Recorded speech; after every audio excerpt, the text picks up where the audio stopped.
现社会的地方，一定和我小时候的经历有关系，不然不可能这样出现在我的脑海中。停下，别再想了。Okay. Hello everybody and thank you for clicking on this video. Just for the record, it is way too easy to distract me when I'm already distracted. My brain is already scattered today, so this episode reaction might be way more scattered than other ones, which is a bummer because what is wrong with my chair? Which is a bummer because part of this episode is part of my favorite part of the show because of interactions between Tan and Mir. And my leg is stinging because my cat tried to get up into my lap and halfway's failed, so grab my leg not to fall, and I'm like, cat, I am not made of wood. That hurt. So now my leg's stinging. So, this is very scattered. I have already tried like 8 times to start filming this, and I am just all over the place today. So, I'm going to go ahead with this reaction to Detective episode 5, and I am going to hope that it comes out more coherent in the end than it feels like it's coming out. I'm going to do my best to follow the script. However, I had other thoughts after writing this script, and I'm so excited about trying to get them into there that, like, I filmed this video yesterday and decided, nope, I need to refilm it, and I shouldn't have deleted it from yesterday because I just can't go with coherence today. So, enough. Minute and a half sum up of the last half hour's worth of trying. Episode 5 reaction of Detective. This episode, just as an overall reaction, it's split into 2 halves for me. Because the first half of it wraps up everything that has happened through episodes 1 to 4, basically. Because it finishes off the flashback scene that it keeps showing us from Tan and Mir's childhood, and it finishes off the case that started in episode 3, I think it was, in the hotel, and then it switches over to your introduction to Fuyan. So once you get to Fuyan, then certain characters kind of part ways, other characters are introduced, and the story kind of starts to scatter, and it almost feels like you're literally starting all over again. So it's an interesting feeling to this episode, but the second half of this episode is not quite as interesting because, like, yeah, they reach Fuyan, and it kind of feels like the story is starting all over again because the hotel case is connected to what happened in Fuyan, but only mildly so. And it's kind of, even the characters are kind of, well, yeah, it's connected, but it's not important. So, episode 5 specifically reaction, and yes, this one is going to be in a video all by itself because saying all of that took me 12 minutes. I haven't even started the episode, and there's lots to say about this episode. A lot of theories and a lot of ideas and a lot of stuff. So, episode 5, just things that are established in this. There's 2 things. One is, finally, just out of interest's sake, finally we get to know why Tan is ranked first detective in Tianjin. Because when they get to Fuyan, the head of the policemen there, he's like, oh, so you're Tan, the High River poison case and the dismemberment case. And I'm like, whose dismemberment case? What was that? And what was the High River poison case? Intriguing. Now I want to see those. Maybe we should have backed up and looked at that. Just for interest's sake. Number 2, it's the Hangshan clan, because once they get into the actual pagoda and they actually start on the whole case that brought them to Fuyan in the first place, they go to the pagoda where the incident happened, and while they're there, they see this writing that is connected to this, that has this name on it. So the guy is explaining the whole case that happened 20 years ago, which was the opening for the first episode scene. Like the Hangshan clan, like I said, it comes up several times, and it is actually very highly connected to the case that happened 20 years ago and all of this stuff. So here's where they actually tell you what the Hangshan clan is. Apparently, it's an anti-Qing organization, i.e. it's rebels, and they're remnants of the Taiping army. I don't know what the Taiping army is exactly. I know that Qing is the name of one of the dynasties in China, and this whole show is on the brink of the end of the Qing dynasty. But my problem with this is, I've got it in my brain that it's established that Tan's father was connected to the Hangshan clan. I don't know why, though, because I can't remember where it is, so I can't go and check the wording of it. So as far as I know, from somewhere within the show, I wrote it down, so from somewhere I got it, that Tan's father was connected to the Hangshan clan. So my big question is, when the uncle said, Tan's uncle, said that he was friends with Tan's father, my big question is, when was he friends with his father? Did he know that he was part of the Hangshan clan? So he knew that he was a rebel? Was he friends before? Was he friends after? Was he friends during? I don't know. Whatever. The show doesn't tell you. So, moving on to observations about the show. Number 1, every time we see Mirror, he's more than happy to taunt Tan. However, here in this conversation, Mirror says that Tan just doesn't like to listen to a word that Mirror says. And we've seen that for ourselves, that he doesn't like to listen to him. Purely because it's Mirror talking, apparently. So honestly, I personally don't blame Mirror at all for being entirely fed up with Tan. I mean, you go for years on end with this guy just refusing to listen to you no matter what you say. Even when you're telling the truth, he doesn't believe you that you're telling the truth. I'd get pretty fed up with him too. And we still don't even know the whole story because there's a whole flippin' 10 years and even more because they only show us 2 flashback scenes, well, 3 things from their childhood. So I'm like, what have these two actually been through together? It's so annoying that the show doesn't tell us properly. One of my big questions. Which started first? Mirror's taunting or Tan's not listening? Interesting things about the second highly important conversation that is muddled by translations. And on top of that, is it DID misinformation or is it character and screenwriters misinformation? Like, this is one of the other main places where I have those questions. But this whole conversation that Mirror and Tan have, number 1, despite having taunted Tan, / letting it slip that the fear of fires has to do with a childhood memory and probably one specific event in that childhood, here in this conversation, Mirror seems instantly on guard when Tan acts like he remembers something. And that on guard reaction turns into something near panic when Tan specifically tries to remember. Like, as in, Mirror literally starts yelling at him and throwing things and like, stop trying to remember, stop. However, right after yelling at him to stop, like literally right after, he says that he himself wants Tan to remember, implying that Mirror himself can never be free from the trap he's in until Tan reclaims his memories. So is he yelling at Tan to stop because he doesn't think it's safe for either of them for Tan to remember yet? Or is he yelling at him because he thinks he's going to disappear if Tan remembers? Because Tan at least seems to think that if he can remember, then that will get rid of Mirror. Does Mirror think the same thing? Like, one of them is going to disappear if he remembers? Yeah, because, like, there's a reason that Tan forgot this in the first place. So what happens if he remembers too soon? Or what happens if he remembers in the wrong way or something? Like, why exactly? I mean, it's quite interesting to me that, like, the way that Mirror is so upset about him remembering. Like, he's instantly like, why? What do you remember? And, like, there's not very many places where you see Mirror, like, that serious. Where he gets that specific serious look on his face. I think there's maybe only, like, 3 times that you really see that. And this is one of them. Mirror says here that he's been trapped inside for 10 years. However, like, given that jail scene, it's clear that Mirror has been able to front before. So, it seems to be only these 10 years that Mirror has been trapped inside the inner world. See, this is where I kind of went off script the other day because I was thinking more about it, and I'm going, so there's him being created scene, there's this other memory that we haven't got to, then there's the memory of the jail, then there's the 10 years, apparently. When did the 10 years actually start, and why did it start? And, like, when I really start thinking about it, I wonder, the more I think about it, the more, like, when you go and see in the inner world, it's always the same place that Mirror is. Like, he's always in the same place. He's never anywhere else except the one time when he was in the hotel hallway. So it's almost like he's not just trapped inside, he's literally trapped within that one memory.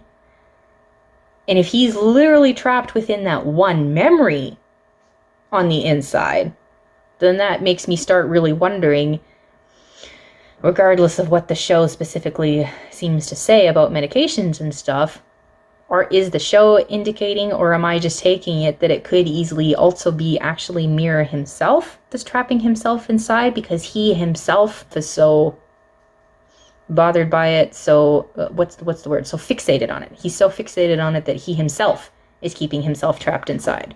But he's putting all the blame on Tan because Tan is so actively trying to keep him from fronting because bad things happen when Mirror fronts. it's just interesting to me, all of those thoughts that I've had after kind of glancing at it for a third time and stuff like that. Starting to wonder about that. It's quite interesting to me. Like I say, like depth to characters. There is more depth to Mir than just him being some evil alter. There is. I'm convinced of that. But I forget if there was something else that I was going to say about that. So I'll kind of stop there. I don't know how much editing. If this video seems to be jerking all over the place because I'm editing all over the place, I'm sorry. I'm really scattered today, and I'm trying to keep this as focused as possible. The fourth thing about this conversation, I checked the Chinese hanja to make sure. Yes, Mir says, let me out or let me die. But I find it interesting that Tan doesn't use the word die. He uses the word vanish. So Mir says, let me out of here or let me die. And Tan says, yeah, it would be better for all of us if you just vanish. So why didn't Tan use the word die? Is it because he doesn't have any kind of actual malicious intent? So it's not like he wants him to die. He just wants him to go away? Or what is his real opinion of who Mir is? Or of what Mir is? Is that why he used the word vanish instead of die? Does he not really think that he's alive enough to count as dying if he disappears? Or is it just... I just find it interesting that one of them used the word die and one of them used the word vanish. Point number 5, when Tan says that it would be better for everyone if Mir disappears. Mir's reaction. Evil? Really? Seriously? Look at that expression on his face. To me, that's ouch. That's not... Evil people, if they really have evil intentions and they're like, just plain plotting, and they're like, oh yeah, he's going along with my plan. Oh, he's not listening to me. It's like, there's more of an evilness there. Like, that's his reaction there when Tan says that he should just vanish. That's Mir's reaction. That's not an evil alter, evil intentions, just plain maliciousness to me. That actually kind of hurts, the way he does that. That's not just moving on. 6, touching a sore spot, arrogance of Tan, or just fear, or both. Seems to be like he was considering Mir's offer to help to get his memories back, until Mir says that he will help solving cases. At which point Tan just shuts him down. No, I don't need your help. I can do it by myself. Tan. 7, why would I say fear? Well, because as Mir says, there are things about people that Tan refuses to accept as reality. The existence of evil. Why is Tan so specifically bothered by that? And what is the show saying about Mir? Are they saying that he can just face it? Is it because, like some people in the comments says, that he himself is evil? Which, like I just said, I don't buy that. Or is it because Mir is just not afraid to face the evil, and in fact has had so much experience with it and the personal pain it's caused that he can downright understand it? And been forced to face it so many times that he just has to get comfortable with it in order to survive. Even though Mir is clearly quite angry at Tan, he doesn't ever attack him. He, in fact, admits to the truth of how smart Tan is, just with the caveat that he believes he himself is smarter, and even then is with the condition of Tan rejecting truths he doesn't want to face, implying that if he could face those truths, he would be as good as Mir. Is that what Mir is saying? It seems to me like Mir is a lot more forgiving of Tan and a lot nicer about Tan and to Tan than Tan actually is to Mir, which I find it interesting if Mir is the one that's supposed to be the evil one. So moving on past that conversation, if the other characters hadn't reacted to the fact he was leaving, I would have sworn that was all in his head. That scene was so random from the start and so weird by the end when the girl just disappeared. It's like she wasn't real, and I was just like, huh, what's going on here? That was kind of weird and random. Then, I tell you, it's incredibly weird and therefore kind of uncomfortable how easy everyone talks about people coming back from the dead. I mean, we see later in this show that this has supposedly happened more than once. Like, it takes forever before it says that it's actually happened more than once, more than twice. Like, way near the end, it seems like this is a little more common of a, like, I'm not sure exactly how often they're saying this happened or what happened or exactly, but it seems to be like, because they say this is a tradition, making it sound like it's happened more than just this 20 years ago and stuff like this. So but they're like, so okay, I suppose the people in Fuyan have seen it enough that they're just like superstitiously accepting it and then moving on, even if it's weird. However, our main characters, they must just be in like complete total denial or something, because they're like, okay, that's weird, moving on. And it's just such a weird disconnect. It's like, if there's something this weird and this deeply, to me, it's very disturbing, and more disturbing than the thought of like bringing people back to life like this and just moving on like it's normal, is everybody kind of just like skimming over it. There's only one place in this drama where they finally actually react in horror and all this stuff and actually being disturbed, and even then it's kind of for odd reasons. I don't know, it just kind of makes me feel weird. What I specifically liked about this show, the fact that Tan got thrown inside when suddenly confronted with his fear of fire, which is obviously a trigger for a switch, but since there are only 2 altars that we know of, and Mirror seems entirely blocked from coming out, they show us the inner world interaction, which I hope it's okay that I liked that, because I hope I'm right that that's realistic, or at least realistic enough to have liked that scene. Number 2, what I specifically liked is Changmin coming to the rescue. It's so frustrating how much I liked him before they got to Fuyan, because he actually does stuff, and like there's so much potential for more there, and then it's all put completely on hold as soon as they reach Fuyan, thanks to the show's decision to go side story with him instead. The other specific thing I liked about this episode was Tan's fighting skills on display. Him fighting against 2 people at once.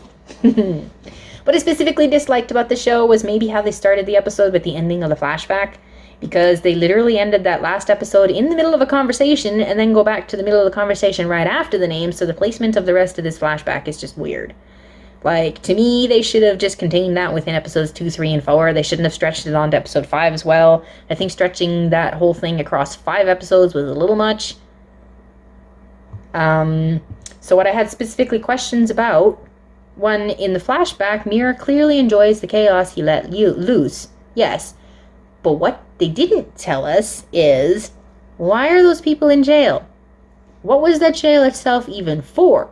How much more corruption was the whole thing than people being allowed to randomly bring in a kid and whip him just because he's pointed out as a bullying the guy's kid?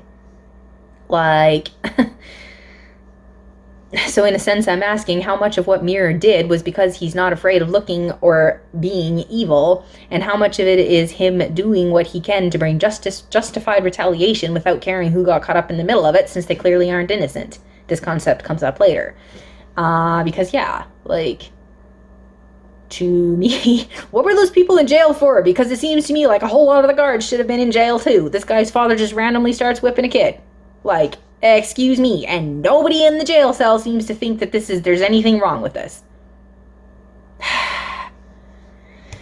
Number 2 question that I have, I'm curious why Mirror turned around like he heard something before we heard Jajan calling Tan's name. Is this an indication of him being more aware of the outside world than Tan is right now, since Mirror has no problem with the fire, but Tan is terrified of it?